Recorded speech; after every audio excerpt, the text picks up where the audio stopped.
Makanya ketika kita berdoa di Fatihah, rungokno tenan. Ketika kita doa di Fatihah seperti ihdinas siratal mustaqim iku siratal ladzina an'amta 'alaihim. Mestinya normalnya kan tunjukkan kami jalan yang lurus yaitu siratoka, jalan engkau ya Allah. Itu tidak seperti itu, tapi siratal ladzina an'amta 'alaihim, jalannya mereka yang telah engkau beri nikmat. Karena manusia enggak mungkin niru Allah langsung, mergo Allah itu mboten apa? Mangan mboten. Artinya kita ini bisanya niru, ya niru wong ketemu wong, hadis ketemu hadis. Sebab itu sakjane wong toreko ya ono benere ketika mengatakan wong kudu di guru. Cuma tak arani ono benere kok enggak fairnya kan kadang maknane guru itu hanya mursyid. Sebetulnya ngomongnya ndak usah seperti itu ya. Semua orang harus punya sanad. Sanad di toreko disebut mursyid, ning ilmu hadis disebut rawi, ning kepesantrenan disebut napa? Kiai atau guru. Tapi problem sebagian orang itu kan asobia, torikoh, yang penting itu duwe napa? Mursyid. Anak mahasiswa penting di dosen. Karena apa? Itu tadi rungokno tenan, awas kena salah. Orang itu ndak bisa niru Allah, sing iso ditiru padha-padha manusa. Mulane ihdinas siratal mustaqim siratal ladzina an'amta. Anut dalane wong sing telah engkau beri nikmat. Ya yang telah itu siapa? Ya sing wis mati. Iku sing mesti kena dinut sing wis mati. Tapi problem wong mati niku terserah sing nyejarahno. Padha wae iki misale anut Abdul Qadir Jilani utawa anut Imam Ghazali, rawine hok utawa penafsirnya goblok. Ya mau kados kula ngaji sore tak contohno, ana wong soleh alim jagungan mbek wong ayu utawa ketemu wong ayu takok-takokan ning perapatan. Terus mbok simpulno nek ngono jagungan mbek wong ayu iku. Lha kan goblok banget. Padahal iso wae wong iki faktor tangga sehingga ngregani utawa kebetulan cawe wedok mau takok bab haid. Gelem ra gelem kan kudu dijawab. Dan kesunatane jawab pancen ning perapatan, nek ning omah rapati sunat. Tak jamin secara fikih. Semakin di depan umum semakin baik karena ketemu perempuan yang tidak mahram baik di depan umum maupun baik dhewean. Baik di depan umum. Tapi kadang-kadang wong sing ra iso ngaji malah ngono kok ngarepe wong akeh tok dhewean ya malah bahaya tuh bocah kok. Wong ra tau ngaji ku repot. Makanya kiai-kiai itu nak nyemak mbak-mbak itu rata-rata malah di depan umum. Memang bagus di depan umum kalau ketemu orang yang tidak mahram. Mergo pikirane wong ra macam-macam. Pantangannya seperti Dewi Nabi layak luwana rojulun bimroate. Tidak boleh orang persepen. Ya, jadi kan nanti tonggo ayu. Nak pun jagungan ke depan umum. Bener macam-macam. Nak kono gelem loh. Mestinya ora gelem jagungan baca elek. Tapi kadang orang berpikir, ojo ngarepe wong akeh mari ditiru. Lah asal di depan orang banyak itu harame rapatin nemen koyok dewi. Tapi kan tetap nak disimpulno itu boleh repot. Baleni malih ya dados dalane Allah iku kudu niru wong, ora oleh langsung niru Allah mergo Allah iku mukhalafatul lawati niru wong. Mulane wazkur Ismaila wal Yasa. Kanjeng Nabi sing kekasih Allah kon niru Nabi Ismail, Nabi Yasa, Nabi Nabodal. Maksudnya niru wong. Kali Ismail di prestasi mengorbankan dirinya untuk abahnya. Iku ngewangi bangun apa? Ka'bah dan siap disembelih. Nabi Yasa di prestasi seperti ini, Nabi Dzulkifli punya prestasi seperti ini. Iku dawuh pangeran kena eling aku, iku eling hamba-hambaku sing saleh. Mergo eling Allah langsung tuh tidak bisa karena ada problem apa? Allah itu mukhalafatul lil hawadis. Saiki wong udah ora iso ngaji, muni langsung anut Kanjeng Nabi. Anut Kanjeng Nabi itu artinya apa? Pastikan riwayatnya benar dulu. Nabinya pasti benar, tapi riwayat yang sampai ke kita.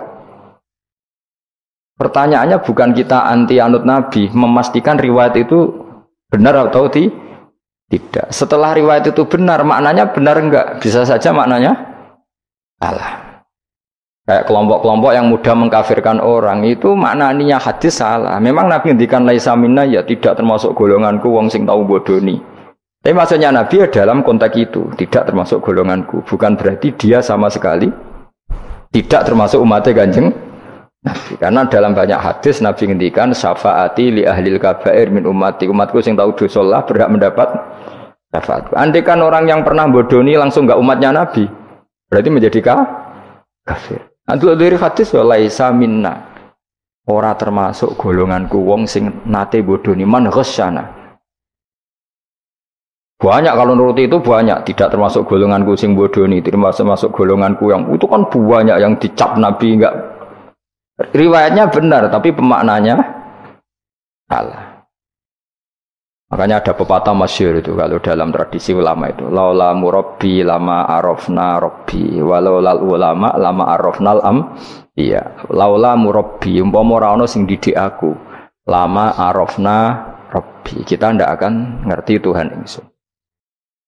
Ya, jadi misalnya kue urip ning alas, gak ana guru, gak ana apa, rom yo wit iki pahit, wit iki manis. Nah, banyu iku nyegerno kan ngono-ngono tok. Kowe roh pangeran kok ndi saja. Masa belajar filsafat sendiri. Paling rom kidang mbok bedak, roh celeng mbok bedak. Jenenge ra ono siapa-siapa. Mulane laula murabbi lama arafna rabbi. Jadi kita tahu Allah barokah para murabbi, wong sing didik.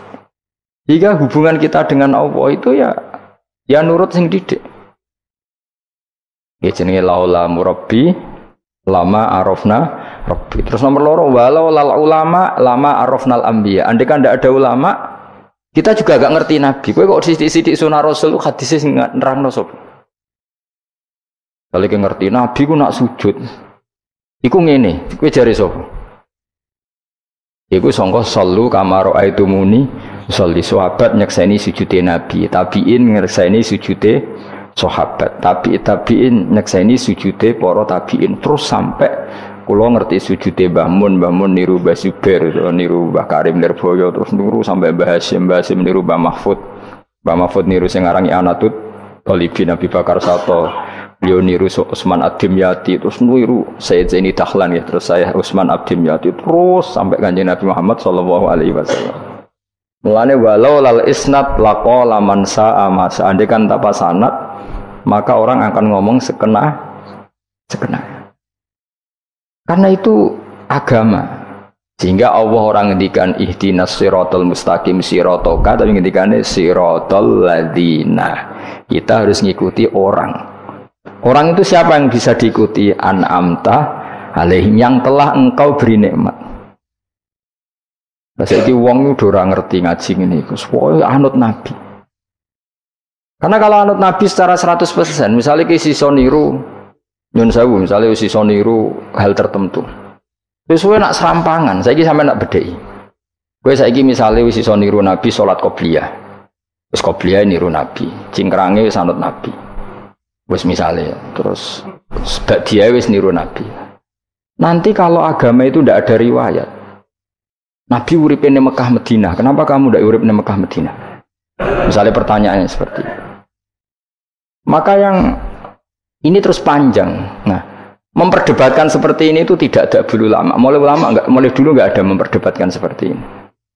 Karena ulama lah yang tahu cara pandang usul fikih ini. Nabi ketika nempat di Madinah itu jenenge waqi'atu ainin, satu fakta. Sementara Nabi nak nasrul Islam itu misi. Ulang lagi ya, Nabi nempat di Madinah namanya waqi'atu ainin, satu fakta. Tapi Nabi nasrul Islam, menyebarkan Islam itu satu misi, satu himmah, satu cita-cita. Sehingga kalau ulama ditanya, kamu hidup di Madinah tapi nggak bisa menyebarkan Islam, dengan hidup di Uni Soviet dan menyebarkan Islam, milih mana? Sehingga Sayyidina Ali karramallahu wajhah itu milih pindah ke Najaf, ke Irak. Karena beliau menganggap Madinah sudah cukup aman Islamnya, aman peradabannya. Beliau ingin menyebarkan Islam di bawah kemana? Kufah, yaitu tenggene Najaf. Nah, tapi nggak bisa kamu katakan, Sayyidina Ali gak niru Nabi. Nabi urip di Madinah kok dia pindah putih Irak. Tapi karena pertanyaannya bisa dibalik, nak tetap ning Madinah, corong Jawa nguyai segoro tahsilul hasil. Karena mendakwai sesuatu yang sudah jalan. Tapi kalau ke Irak, menyebarkan agama. Waktu galeng ini, nak kue neng Papua, aku nggak masjid sebagai pendiri. Tapi nak kue neng kota, ngurmat masjid itu untuk opah, misalnya milih nanti. Cara gue golek ridane pangeran.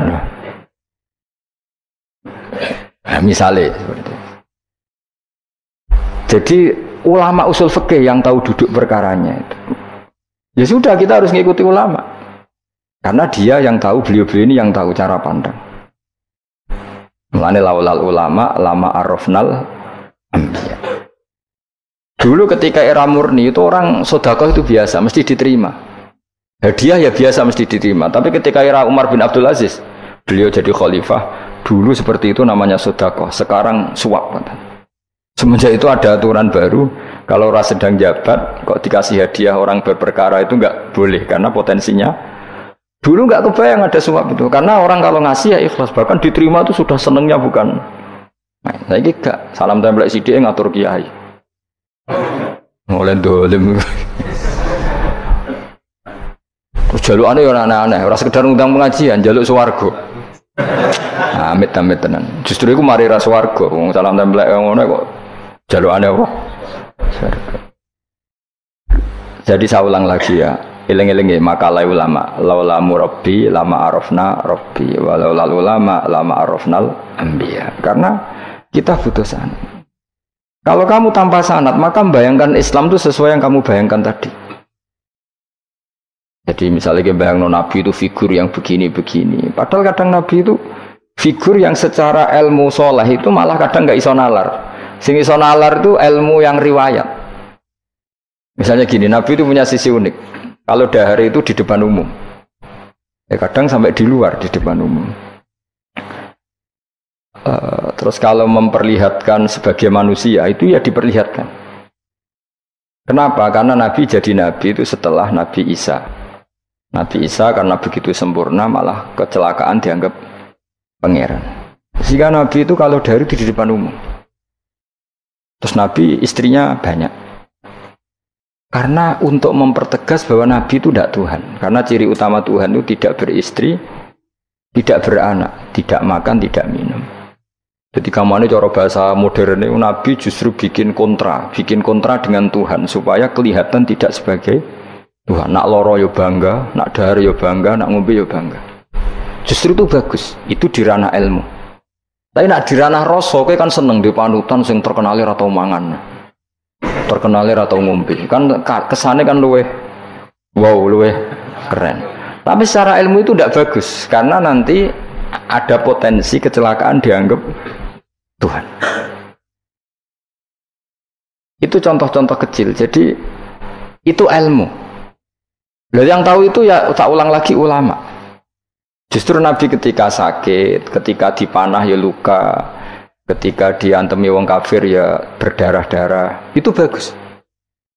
Orang nggak perlu memitoskan Nabi itu orang yang misalnya nak dipanah ra tedas, dibacok ra popo. Iku gak Nabi pendekar jadi paham. Jadi tapi itu secara ilmu dan sahabat nggak pernah kecewa misalnya nyon sewu Nabi dipanah kok popo ya ra kecewa ya seneng aja.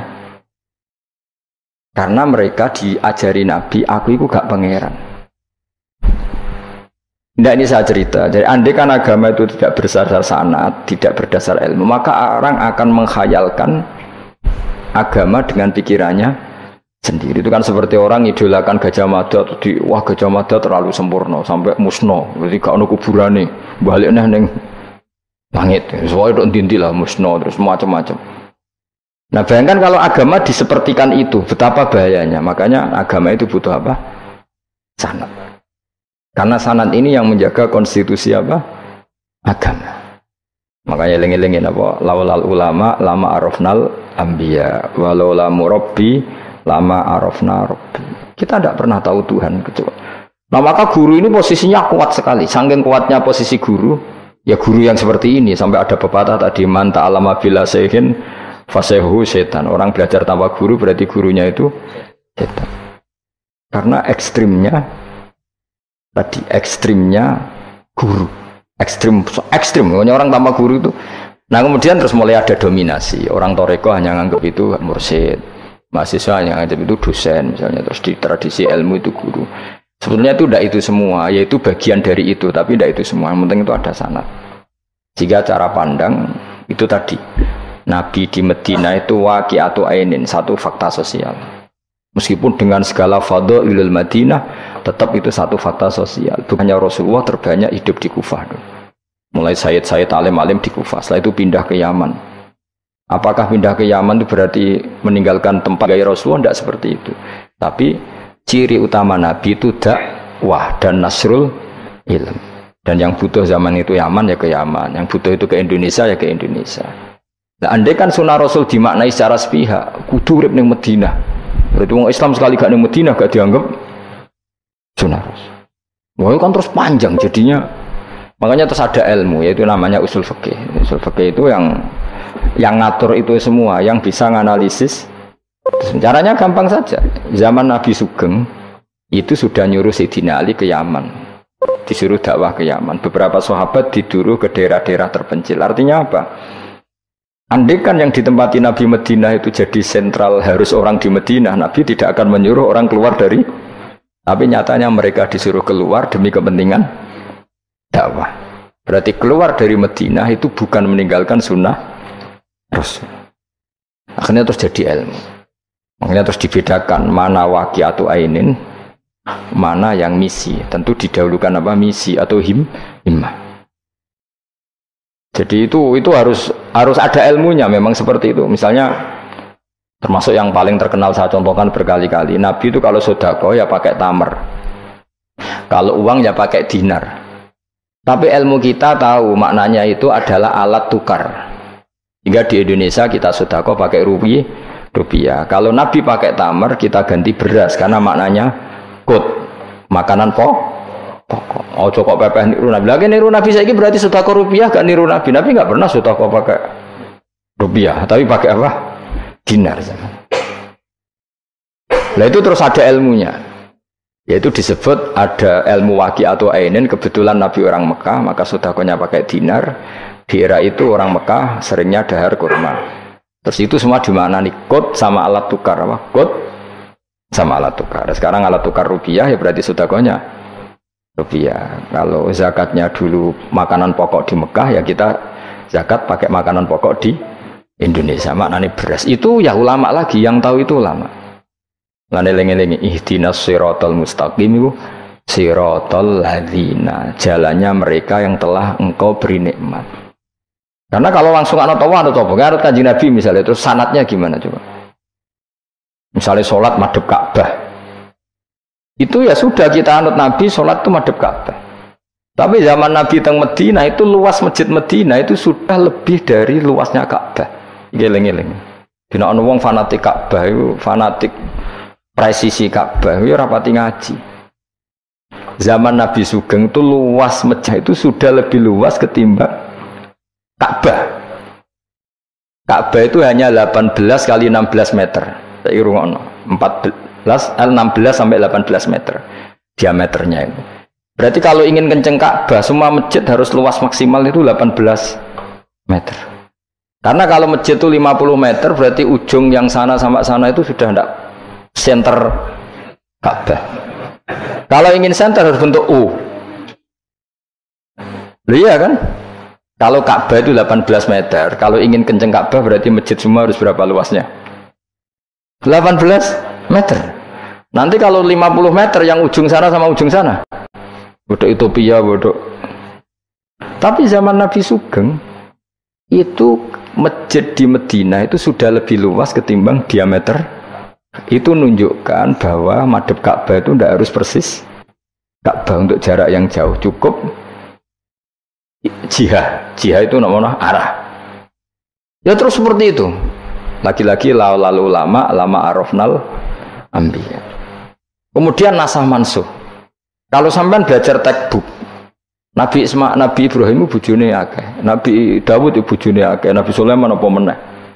Kok langsung anut. Ya tidak bisa, ulama yang tahu ini syariat yang sudah mansukhoh, sudah dihapus ketentuannya. Ya begitu terus seterusnya. Ngilangin najis ya begitu, terus ngelola anak ya begitu, semuanya. Terus ulama ngarang fikih detail itu, disebut kitab fikih itu, ada Fathul Qorib, ada Fathul Mu'in. Jadi kamu tidak bisa berdiri sendiri memahami agama. Makanya laulal isnad laqala man sa'a ma sa'a. Andaikan tidak ada sanad, maka orang akan semau gue, karena dia punya pikiran, kebetulan dia kiai, dianggap itu pikirannya Islam. Dia punya pikiran, kemudian dia mubalek pas acara Islam, dikira itu pikiran, padahal pikirannya Juga ada orang ngomong, kiai sekarang harus kaya, kalau nggak kaya nggak dihormati. Mana ada target Islam ingin dihormati? Itu satu kesalahan. Bilang harus kaya. Mana ada di antara hukum fikih itu kaya itu harus. Mengharuskan sesuatu yang tidak wajib itu dosa besar. Ijabu malam wajib. Itu dosa salahnya kebanyakan. Terus target supaya dihormati. Mana ada target Islam orang yang ingin diridani Allah, ingin dihormati uang. Lucu meneh kan itu mesti pikirannya sendiri. Tidak mungkin itu pikiran Islam. Ya tidak hilang ya. Laulal isnad laqala man sa'a masa. Andai kan tidak ada sanad, maka orang mau ngomong apa saja ngomong. Terus dibutuhkan sanad. Termasuk yang ekstrim itu juga butuh sanad. Misalnya ini contoh paling gampang ya. Ada dua orang saling bunuh, sama-sama mukmin, sama-sama membawa pedang, tarung, terus yang satu terbunuh. Zaman Nabi Sugeng itu ngendikan al-qatil wal maqtul finnar, yang bunuh dan yang dibunuh di neraka. Buktinya zaman sahabat itu iskal itu janggal. Hadza al-qatil ya Rasulullah, fama balil maqtul. Oke, kalau yang terbunuh, yang membunuh masuk neraka saya sepakat ya Rasul. Tapi kalau yang dibunuh dosanya apa? Jawab Nabi, innahu kana harison ala qatli sahibi. Yang terbunuh sebetulnya mentalnya pembunuh, cuma nasibnya. Maka yang diukur Islam itu himmah, bukan nasib. Dia terbunuh itu fakta, tapi mentalnya pembunuh, sehingga dia harus masuk neraka karena mentalnya pembunuh. Nasibnya terbunuh, tapi mentalnya pembunuh, sehingga al-qatil wal maqtul benar. Nah itu seperti itu, kalau nggak kita pakai riwayat tidak bisa, kita masih pakai logika yang qatil di neraka, yang maktul di surga.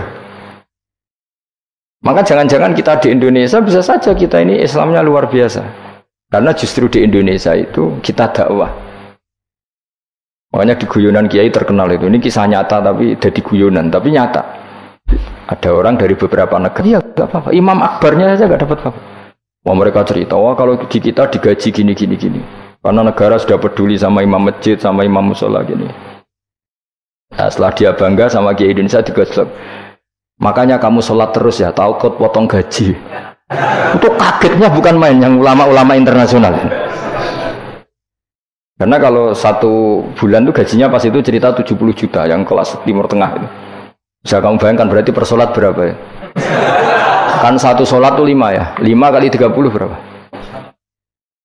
150. Berarti per sholat nilainya sekitar 1 juta ya, 500.000 ya. Berarti kalau nggak sholat 2 kali potong 1 juta. Oh, kagetnya bukan main ketika digojlok ulama Indonesia. Makanya kamu sholat terus ya, takut potong. Akhirnya Indonesia khair, Indonesia bagus kan ya, mergo ra usah napa? Ra usah gaji. Meskipun ya mutang-mutang bolak-balik. Nah ini cerita, ya itu guyonan, tapi itu masuk akal. Jadi kita ini jangan, kadang-kadang kita ini merindukan Indonesia kayak negara-negara di sana yang imam masjid diapresiasi oleh negara, muadzin diapresiasi, itu oke. Mungkin pada sisi negaranya bagus karena ngurus orang-orang soleh. Di sisi orang solehnya yang masalah karena mengganggu ikhlas. Jadi kayak wong kiai disuwani wong ayuhin. Wong ayune delok kiai jari ibadah, kiai ini sing masalah nek mendelok terus. Jadi ya jari delok wong alim kan ibadah, sing masalah sing wah repot tuh. Ya kayak tadi, negara berbuat baik sama kiai, misalnya kiai digaji gini, negaranya baik karena ngurmat kiai, tapi kiai tergantung gaji ini yang mulai masalah. Itu yang tahu ulama, lagi-lagi ulama. Makanya saya itu sama ulama itu hormatnya Masya Allah. Saya itu dulu Mbah Mun itu tidak pati suka sama apa-apa di manajemen. Termasuk saya dulu pernah tanya, kenapa beliau kurang suka misalnya yatim piatu dititipkan di satu manajemen. Jawabnya Mbah Mun itu lucu. Aku kepengen wong anut hukumnya pangeran, misalnya yatim ya kewajibannya yang keluarga. Ngono wak ngelatih wong lali kewajibannya. Ya wak ngelatih orang lali kewajiban. Jadi misalnya saya punya kakak meninggal, anaknya misalnya yatim, atau punya adik meninggal, anaknya yatim. Agama ini kan punya aturan, kewajiban pertama pada ibunya, pada pamannya, pada keluarga dekatnya. Tapi lalu era modern itu, tentu yang bikin yayasan yatim piatu itu bagus karena niatnya menampung yatim piatu. Oke, itu bagus, niat yang bagus. Problemnya di keluarga yatim tadi. Dari terbiasa merasa itu punya kewajiban ngurmat ponaan, gara-gara ada yayasan dititipkan. Berarti corong Jawa kulino tinggal gelanggang. Tapi tetap hukumnya Allah yang wajib siapa? Pak D, Pak L-nya. Tapi ketika ada yayasan dititipkan. Makanya kadang ada kebaikan tuh bagus di yang bikin karena niatnya baik, tapi tidak bagus untuk yang kita. Karena terus nanti orang itu terbiasa meninggalkan apa? Kewajiban. Lalu itu bahaya kalau ini begini terus itu bahaya. Bahayanya tadi. Coba kalau dia di rumah keluarga, taruh saja gini. Punya Pak D 3, yang peduli 1 saja. Itu sudah kayak anaknya sendiri. Plus ada rasa, namanya sama ponaan tuh ada rasa. Belum ada misanan, minduan, tetangga. Kira-kira dapat limpahan kasih sayangnya banyak mana daripada di yayasan? Banyak di keluarga. Meskipun yayasan itu ya bagus, tapi tetap tadi nggak boleh orang itu meninggalkan apa? Kewajiban. Itu cara berpikir ulama. Orang harus dilatih tanggung jawab terhadap kewajibannya sendiri. Makanya tadi ya, jadi pepatahnya itu. Tapi tetap yayasan itu baik. Tapi problemnya tadi, terus wong kulino tinggal gelanggang joro Jawa. Profesi yo gitu. Misalnya ben pinter di pondokno. Sebetulnya al-madrasatul ula itu ibu. Anak mbok pondokno sekira tanggung jawab. Sebetulnya pelajaran pertama dari anak adalah perilaku orang tua. Enak terus pondokno pasrano kiai. Mun yai kula pasrah bongko anak-anak kula dadekno wong saleh. Piye karepe sing di anak itu sapa? Percontohan anak itu pertama orang tua. Tapi saiki nah kiai ini apa yang gawe lembaga pendidikan ben orang bisa belajar. Wong tuane sing kuwaco. Terus ora tanggung. Makanya lucu kan akhirnya kiai itu sakake didik santri seneng akhirat mulai diwari kedunyan meneh mbek wong tuane. Dadi anggere mulai kambuh. Mondok apik neh kok mulai.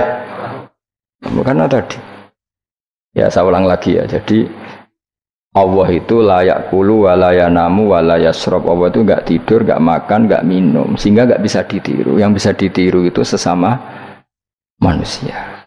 Mulane waskur Ismaila wal yasa wadal kifal nabo ihdinas siratal mustaqim siratal ladzina an'amta alaihim. Maka ketika kita nanti masuk surga tu faulaika ma'al ladzina an'ama Allahu 'alaihim minan nabiyyin wasiddiqin wasyuhada'i wassalihin wa hasuna ulaika rafiqa. Jadi enggak bisa kamu soleh sendiri itu enggak bisa. Karena kalau soleh sendiri pasti dipimpin khayal, itu tak jamin pasti dipimpin apa? Khayal. Hingga harus ada sanad. Ya, makanya laulal isnad laqala man sa'a ma sa'a. Andai kan enggak ada sanad, maka orang mau ngomong apa saja diomongkan. Makanya kita butuh apa? Butuh sanad. Kalau terusakan ya. Terus nanti Rabbus samawati wa ma min ilahin illallahul wahidul qahar. Rabbus samawati. Pangeran iku sing pangerani pira-pira langit wal ardi lan bumi. Wa malan perkara bainahuma antarane samawat lan ardh. Al azizu turdat sing menangan, al ghalibu sing kang menangan ala amri. Ing atase urusane Allah.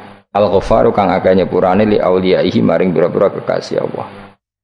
Kul ngucap sira Muhammad lahum maring para kafir Mekah zaman iku huwa nabaun azim. Huwa utawi iki iku nabaun azim.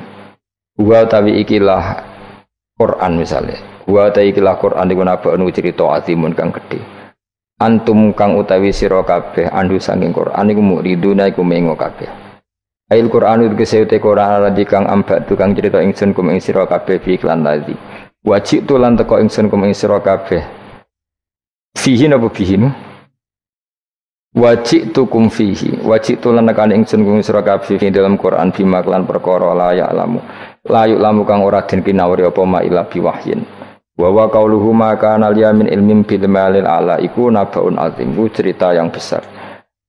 Maka ana iku liya kedingsun min ilmin saking pengetahuan bil malaila ala kelawan percakapane malaikat papan atas dari malaikat idyaqtasimu nalikane berdebat sapa ngake fisani Adam ing dalam masalah Nabi Adam hina qala wa taala inni ja'ilun fil ardi khalifah in huwa ora ana ta kabeh iku in iyuha ilayya ma kana yamin ilmin bil malaila ala it yahtasimun. Iyuha ma yuha tegese ora den wahyu ana ilayya maring ingsun apa illa annama kecuali sak temne ingsun sak temne ingsun nadzirun iku wong sing ngekeki peringatan mudinun kang jelas oleh ngekeki peringatane bayinul ingdar tegese banget oleh ngekeki peringatan. Waskuran iling sira iskoran alikane dawa sapa rabbuka pangeran sira lil malaikati maring malaikat inni khaliqum basarum mintin. Ini sak temne ingsun khaliqun dat sing gawe. Ingsun gawe basaron ing manusa mintine sange lemah. Wa utawi basar iku Adamu Adam. Fa idza sawaituhu mongko nalikane wis nyempurnano ingsun hu ing Adam, atmam tu tegese nyempurnano ingsun hu ing Adam. Wa nafakhtu lan yop ingsun ajra itu tegese melakono ingsun fi ing dalam Adam min ruhi saking roh gawean ingsun. Wa namanani sandut kula man min ruhi saking roh gawean ingsun. Ora bermaknane min ruhi saking roh ingsun, berarti Adam ditiup ruhi Allah terus di Adam ada ruhi Allah. Gue jadi setengah Nasrani, gue jadi Roh Kudus sih, jadi mulane repot. Jadi namanya ini sanut aku, soalnya min ruhi saking roh yang digawe ingsun ya rada bulet mana. Fasara mengko dadi sapa Adam khayan dadi urip. Nah, wa idhofatur roh ta ing idhofano lafat roh ilahi maring min ruhi ku tasrifun mung ngekeki penghormatan di Adam maring Adam. Lagi-lagi ini malaikat. Malaikat itu di apa? Malaikat itu kan yo duwe pikiran. Terus iblis yo duwe pikiran. Sing padha-padha pikiran niku ya rada bener iblis. Pikirane lho ya. Tapi nurute bener malaikat. Jadi umpama agama anut pikiran ya bener iblis. Mergo cara berpikir iblis iku Adam ku sangka lemah, aku sangka api. Berarti keren aku.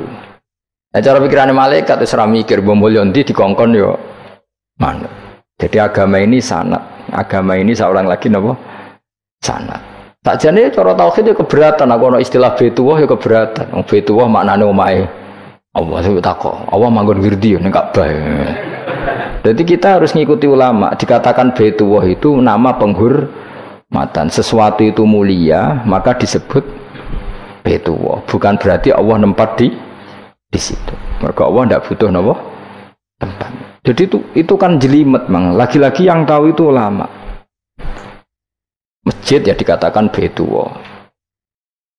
Dan misalnya iki masjidnya pangeran, malah nambah mana nih lucu. Masjidnya pangeran, jadi iki tempat sujudnya pangeran, nah, kacau kayak.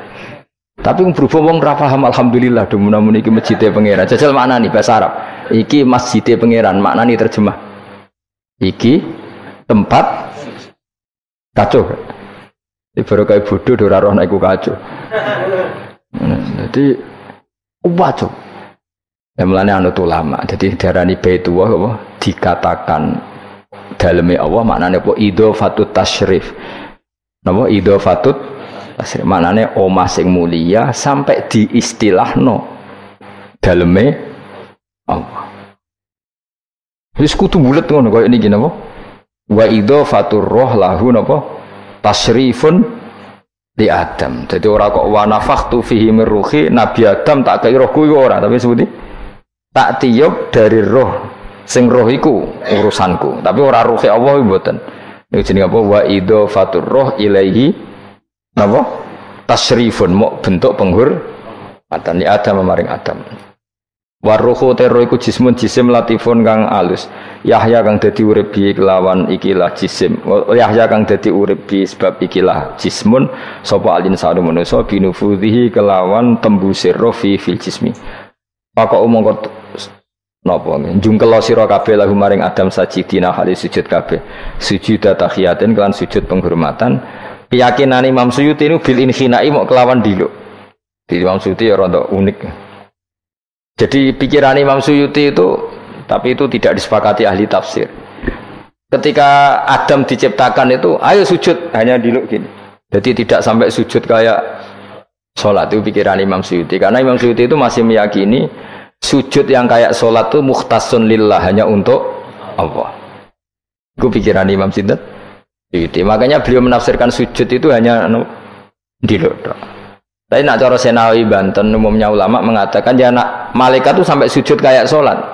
Tapi bukan niat sujud ke Adam, tapi karena itu perintah Allah. Jadi hakikatnya sujud kepada perintahnya Allah, bukan ke makhluk yang bernama Adam. Artinya gini, pentingnya ulama ngendikan gini, tidak akan pernah ada syariat makhluk disuruh sujud ke makhluk. Lagi-lagi pentingnya ulama. Jadi tidak bisa, misalnya kamu berdasar cerita Nabi Adam, oh kalau gitu saya boleh sujud ke Nabi Muhammad, saya boleh sujud ke guru, tidak bisa. Selamanya tetap nggak bisa. Karena ketika malaikat sujud ke akadnya, mereka hanya sujud terhadap perintahnya Allah Subhanahu wa Ta'ala, bukan sujud ke makhluk. Karena sujud ke makhluk sampai kapanpun tidak pernah sah atau tidak pernah boleh. Jadi pilihannya dua. Nak dari Imam Suyuti sujudnya hanya apa? Diluk, kayak diluk pas apa? Kayak orang-orang Cina itu, pokoknya diluk gini. Kedua, atau memang kayak sujud pas sholat, tapi bukan niat sujud ke Adam sebagai makhluk, tapi sujud karena itu perintahnya Allah Subhanahu wa Ta'ala. Jadi hakikatnya sujud kepada Allah. Makanya kalau dalam ngaji-ngaji ulama itu agama ini dari awal unik. Allah melarang sujud kepada batu, tapi kita sholat itu madhep Ka'bah. Kemudian juga ada batu. Makanya kita harus menanamkan bahwa semua sujud itu lillahi ta'ala. Dan soal ada arah, ya penting arah. Nggak mau arah madhep segoro kidul, repot. Jadi arah itu mau dipakai kesepakatan untuk menunjukkan kalau kita muslim, arahnya sujud itu ke Ka'bah. Tapi tetap sujud kita hanya lillahi ta'alanya karena Allah. Saya ulang lagi ya, jadi itu pentingnya ulama. Hanya ada dua versi. Satu, malaikat tidak sujud kayak sholat, tapi hanya diluk. Ini cara Imam Suyuti, sujud tahiyatin bil inhina, bil inhina.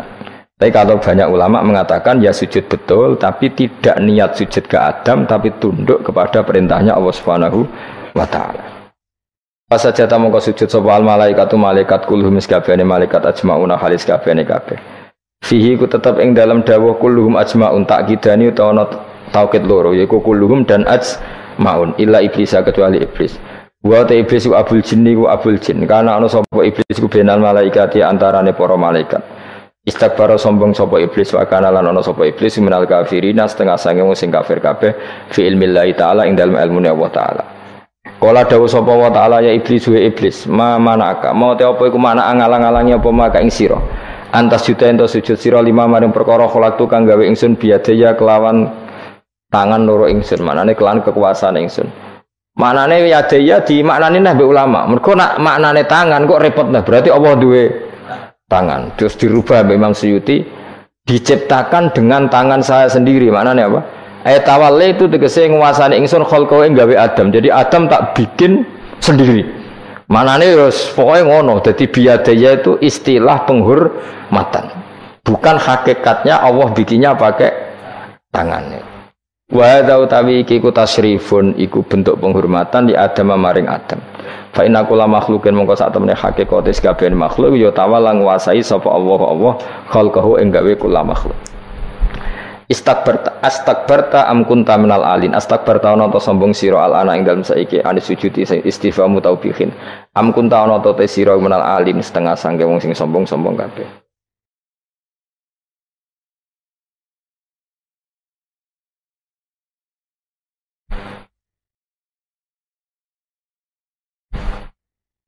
ana Imam Suyuti am kunta ana ta sira minal alin saking sing sombong kabeh mutakabbirin tegese sing sombong kabeh. Kata kabar tamu kau sombong siro anis sujudi sang sujud. Terus likau nika krono anane siro iku minhum setengah sangking wong sing kumaluhur. Kala ngucap sapa iblis ana khairu minhu. Ana uta ingsun khairun wa apik minhu tinimbang Adam. Kula niku karena lebih keren timbang Adam. Kholak ta damel panjenengan ingsun minarin saking materi api. Wa kholak ta lan damel panjenengan ing Adam mintinin saking materi napa lemah. Kala dawuh sapa inten kala dawuh sapa Allah fakhrus mongko metu sira minha saking swarga minal jannati swarga wakila minas samawati sing pira-pira langit. Jadi sebetulnya mulai dulu itu ya ada khilaf fakhrus minha itu dari surga atau wakila minas samawat fa innaka manunis debat orang penggawean surga zaman Adam itu sama enggak dengan surga yang nanti untuk kita di surga. Wong ya sama kalau sama sekarang di mana ya seribet wong nganggur-nganggur seribet. Wong bus warga ora mesti kok geger perkara ngono. Wes parah. Wis iku Yahudi takokan niku takokan apa? Yahudi. Kanjeng Nabi nanti takoki wong Yahudi, Muhammad nak langit bumi ku sok ben hancur pas kiamat. Terus manusa sing mati mulai Adam sementara ditakok endi? Jadi nak takok ngono mirip so. Mirip Yahudi. Nak mirip Sugair apa? Nak mirip ngamure. Jadi agama ini selalu disoal pakai akal. Jadi agama tanpa akal ya ora iso berdiri, tapi kalau terlalu bawa akal itu ya repot. Ya makanya tadi itu pentingnya riwayat. Seorang lagi pentingnya apa? Riwayat. Makanya coro Imam Malik itu nggak suka sama agama di logika, itu nggak suka. Karena nanti orang yang punya logika terus merasa lebih punya otoritas terhadap apa? Agama. Itu sesuai ngono, agama itu angel oleh nerangno sampean tuh agama itu. Sampai saya kita bedai, Nabi Adam diusir konti swarga. Terus swargane Nabi Adam saiki didakoni. Mergo swarga iku luase sak langit bumi. Lah anak iku saiki didakoni wong. Swarga lebih luas ketimbang langit. Kan enggak mungkin sesuatu yang luas diletakkan di yang sempit. Akhirnya Mu'tazilah enggak percaya anane swarga zaman Nabi Adam. Jadi swarga sing cerita Adam itu tidak sama dengan surga yang nanti arduhas samawati wal ard. Dari ahli sunnah yo sono. Lah ning ndi wis ra roh pokoke ono. Ya itu kan sama-sama terus diterusno wong debat. Ya sudah guys. Nah, cara aku wis mlebu sik kok gampang nerangno nek wis bar roh. Secara teori kan gitu, ora roh kok nerangno sakwise roh. Ya sudah sampeyan mlebu swarga wae lagi apa? Lagi nerangno. Pas aku nerangno kowe ra ning swarga ya wis ra ketemu. Wis ngono enak nang cangkem elek ngono wis rasaku ben nerangno kowe ra ning kono ya wis akhire gak. Apa cocokan sampeyan? Aku tak nerangno swarga lah kok. Sing kono ben nerangno neraka. Roe neraka. Agama itu unik. Ya karena tadi apa ya? Dari awal agama ini kaum yakilun, tapi akal yang berlebihan itu ya mengganggu agama. Ya sudah, makanya saya ulang lagi itu riwayat ya. Sebagian ini apa? Riwayat. Inna hadzal ilma dinun fangzuru amman ta'khuduna dinakum. Agama ini ilmu. Kemudian kamu harus dari sanad yang benar, ya. Dari sanad yang apa? Dari sanad yang benar. Ya sudah seperti itu. Mana cok kulo setuju model kayak sholat sunat safar tidak harus madhep kiblat terus. Jadi agama ini sudah unik. Misalnya gini ya, sholat fardu kan wajib kiblat, tapi ada sholat yang nggak usah madhep kiblat, yaitu sunat safar. Misalnya orang di pesawat gini-gini. Karena guling-gilingan, nah, hakikatnya kiblat itu tidak fokus kita namun Allah Subhanahu wa Ta'ala. Jadi memang agama, tapi lagi-lagi itu butuh riwayat. Seorang lagi butuh riwayat. Kalau nggak pakai riwayat terus kok Abu Nawas kabeh. Karena tadi Amerika, saya ulang lagi Amerika, itu kalau dibor pas New York itu kena Ka'bah. Lah logikanya kalau arahnya pas itu kan bebas arah. Berarti orang Amerika oleh sholat bebas. Tidak bisa seperti itu, ya tetap anut konsensus ulama sana atau tradisi sana, kiblat itu ngambil arah mana, karena dia pas. Ya bumi yang ada arah itu secara akal kan hanya rubuk 1/4. Makanya kalau kamu belajar falak itu ada rubuk, lainnya itu sudah tidak ada arah. Misalnya bumi bulat bola, yang sama atas dikatakan sama-sama di atas, ya kadarnya hanya 1/4, lainnya itu sudah dikatakan samping. Makanya seperti Denmark itu ada daerah yang siang itu sampai 3 bulan, entah berapa siklus sekian puluh tahun. Ada yang lebih lama siangnya sampai 18 jam. Kalau di Eropa kadang puasa itu sampai 18 jam. Ada yang selalu nggak kena matahari kayak kutub utara, kutub selatan. Nah makanya kalau misalnya sholat itu ngikuti apa? Kalau ngikuti matahari, orang kutub sholatnya hanya maghrib, isya, subuh. Gak wajib poso atau ono brino misalnya. Ya tidak bisa seperti itu. Jadi kalau nuruti logika kan terus berdebat terus. Tapi kalau nuruti rasa sebagai hamba, orang kutub butuh sujud sama Allah, orang kutub butuh loyal sama Allah dengan memperlakukan puasa. Ya sudah, akhirnya kita harus puasa.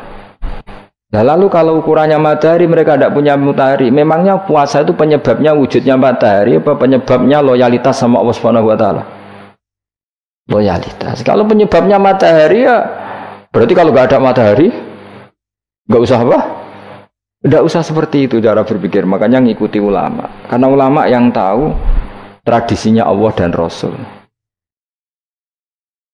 Ya seorang lagi ulama yang tahu tradisinya Allah dan Rasul. Meskipun ya kadang saya enak dewe ulama. Mergo ya kadang ya mau kula bolak-balik ngomong gak diterangno mbek cangkem elek ora paham-paham. Makanya masyhur itu ada kiai di debat sama orang rodok PKI. Pak Kiai, kalau setan dari api masuk api kan biasa. Terus susahnya apa? Mau materinya dari api. Terus Kiai ku mek lemah, swawarna raine. Loro, Cung, nggih sakit. Jare wong kok lemah, kena lemah kok loro. Karena serak kena diterangno. Manusia materinya kan dari tanah, berarti kena dipendem urip-uripan. Piye ya? Ya loro ya. Lah ya jare kok lemah kok dipendem ning lemah kok. Karena dijelaskan pakai lisan yang baik gak paham-paham. Sebenarnya kita ini ingin selalu baik, tapi ada orang-orang diterangkan cara baik-baik itu. Kayak misalnya ana wong kondo, Gus kula niku bojo kula cerewet ngene-ngene, apike kula pegat. Dicereweti bojo mbek diarani duda iku lara ndi? Lara diarani duda isen. Kowe payu rabi dicereweti, ambek ra payu rabi jomblo, sakit mana? Sakit distatuskan jomblo. Malah kena dicereweti sabar prestasi baru. Mesti uang itu diwolak-walik. Lan jarbe sekolah tas temalan kula seneng mbek Imam Syafi'i. Kowe dirasani wong ning ngarepmu, diomongi, ambek dirasani seneng ndi? Seneng dirasani cara kowe. Cara Imam Syafi'i bukti kewibawa, buktine ngomong ning ngarepmu rawani. Jadi Imam Syafi'i itu rileks urip. Ya Aba Abdillah, orang yang tadi muji-muji jenengan tuh kalau di luar maki-maki jenengan. Ya, alhamdulillah. Kok bisa itu kan pengkhianatan? Berarti saya wibawa. Di depan saya enggak berani itu. Wong iku sowan Imam Syafi'i, ya cium tangan ya hormat. Tapi setelah di luar menghujat.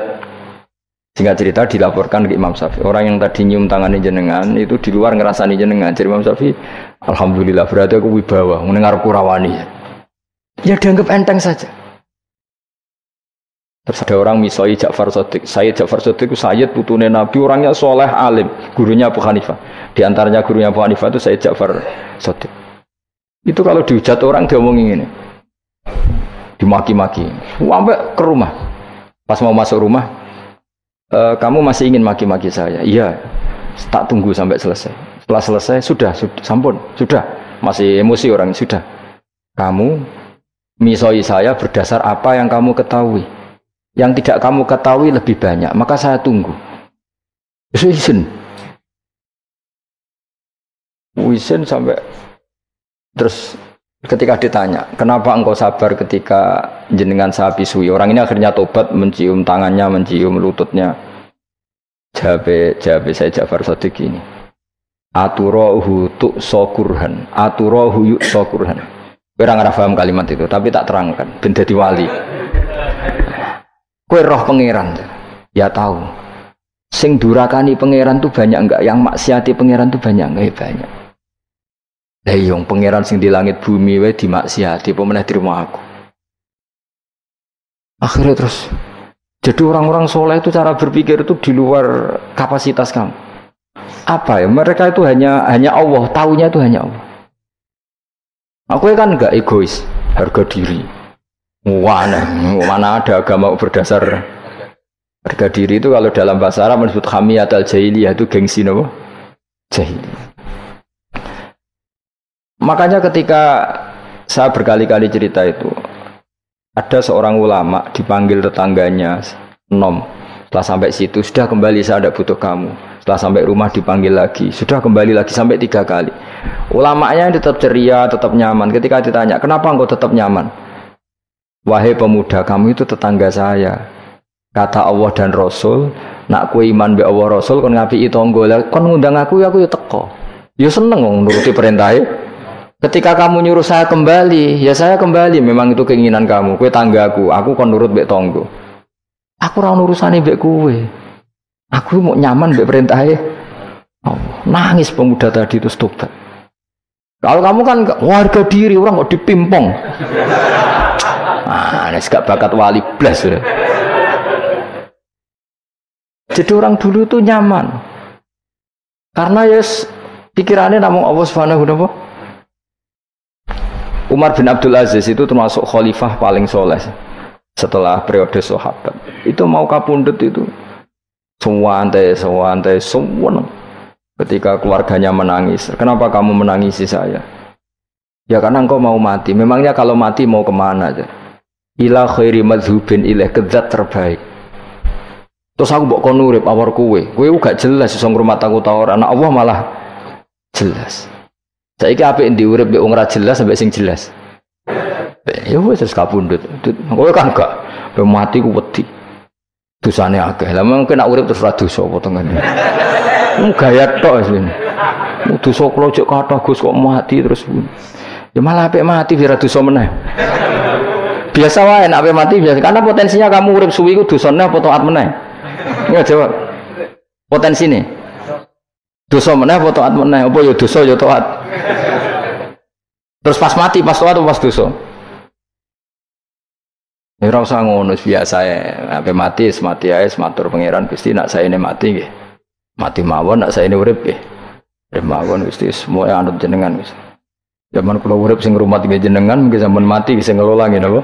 Jenengan pun donya sing ngurusin jenengan. Kan sebenarnya kalau kita berpikir gitu kan nyaman. Zaman kamu hidup yang mengendalikan jantung, paru-paru, oksigen juga Allah. Dan kamu nggak tahu caranya, tahu-tahu hidup. Tapi setelah mati dikubur kamu iskal. Lalu sistem pernafasan saya gimana setelah saya mati?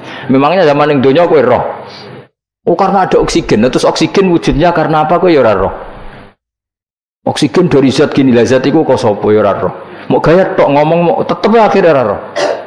Nanti kadang kalau gawak biang goblok seraro kabeh dari awal mau alam semua itu gak usah nerang. Nah, artinya gini, kalau zaman di dunia kamu tidak bisa mengelola diri kamu sendiri, juga sama setelah mati tidak bisa mengelola diri kamu sendiri. Semua itu al-amru biyadil, semua itu dalam kekuasaan Allah Subhanahu wa ta'ala. Ya sudah, alaihi tawakkaltu wa ilaihi unib. Ya sudah kita pasrah saja dan kita hanya kembali kepada Allah Subhanahu wa ta'ala. Ya sudah, itu agama. Ini nak logika pakai akal. Wah itu orang mati itu sudah nggak bisa apa-apa, sudah jadi tanah gini-gini. Nah, masalah catekar yang ngerti, jadi tanah itu tidak bisa apa. Tapi masalahnya kita ini dikendalikan oleh zat yang bisa mengelola semua. Yaitu Nabi Adam diciptakan juga dari tanah. Ya sudah hanya berdasar riwayat itu yang kita akhirnya meyakini setelah kita mati juga bisa hidup lagi. Kalau terus nong. Fakhrus minha, qala dawu sapa ta'ala fakhrus minal jannati. Nah kita memiliki Imam Suyuti ya aneh niki radi fakhrus minal dan khilaf.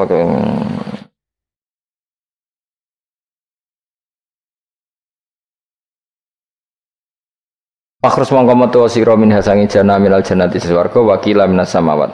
Fa inna kamu ka sak temne sira rajimun wong sing dilanati matrudun sing kang dilanati. Wa inna alaika lan sak temne kowe ngatasi sira laknati lanat ing sunila yaumiddin maring tumeka hari pembalasan il jaza. Kala ngucap sapa iblis robbi do ngira ingsun faang fir mongko kula aturi ngeki tempo panjenengan ing sunila yaumi batun maring dinane dintangeno sapa manusa inas. Kala dawuh sapa fa inna kamu ka sak temne sira iku minal mungdzirin saking wong sing dikai tempo ila yaumil waqtil ma'lum tumeka maring dina sing ditentono. Waqtan nafkhatil ula wektu tiupan sing pertama. Kala ngucap sapa iblis fa bi izzati ya mongko demi kehormatan panjenengan la ukhwiyanna iktine bakal nyesatno ingsun hum ing para manusa ajmain halis kabehane kabeh. Jadi iblis wis bersumpah akan menyesatkan semua manusia. Iki rasa kuwatir iblis iku yo dhaif, iblis ya lemah. Nyatane yo kowe tetep ngaji jalalan. Berarti ora sukses menyesatkan. Kodang di kowe iblis. Yo kodang sampeyan dikon ra ngaji tetep ngaji. Dikon paham tetep ora paham. Berarti iblis itu enggak keren loh. Betul, saya setiap melihat orang sholat itu menyaksikan kekalahan loh. Iblis. Jadi iblis itu ya kalah ora kok hebat ya ora. Biasa mawon ora usah sing hebat sing namung pangeran. Illa ibadaka kecuali kaulane panjenengan saking ibad al mukhlasina sing ikhlas kabeh. Jadi dari awal iblis wis menyerah ngadepi orang sing ikhlas. Ikhlas itu dimulai dari awale. Cara bahasa Inggris pokoke hilir sampai hulu sampai hilir kudu ikhlas kabeh. Misale kita duit yakin nek iku wae Allah. Jika kita ketika ngasihkan orang itu kamu nggak merasa itu milik kamu. Sehingga gak gampang undat. Selagi itu kamu benar keduanya awalnya salah itu masih mungkin tidak ikhlas. Uang ini milik saya, ilmu saya tak kasih ke kamu karena Allah, berarti masih potensi nggak ikhlas ya. Jadi kalau ngelatih ikhlas itu harus dua-duanya. Kamu punya uang milik Allah, punya ilmu milik Allah, punya jabatan milik Allah, kemudian kamu kasihkan sesuai perintah Allah, itu lebih mudah ikhlas karena la haula wala quwata illa billah. Selagi masih separuh saja salah, itu potensi berikutnya juga ikut salah. Kali aku ngurmat cahaya yatim kok ikhlas, duitku tak kena. Kata duitku itu menjadikan suatu saat. Dulu tak rumat tuh, saiki jebule lali aku. Tapi kalau alhamdulillah saya pernah digerakkan Allah ngurmat cahaya yatim dengan milik Allah juga. Jika kita sekedar pernah melakukan ketaatan ini senang. Enggak penting berikutnya anak yatim ini nanti peduli kita apa enggak, enggak penting. Itu ikhlas ya. Ikhlas itu sesuatu yang semuanya lillahi ta'ala ya, dan inna sholati wa nusuki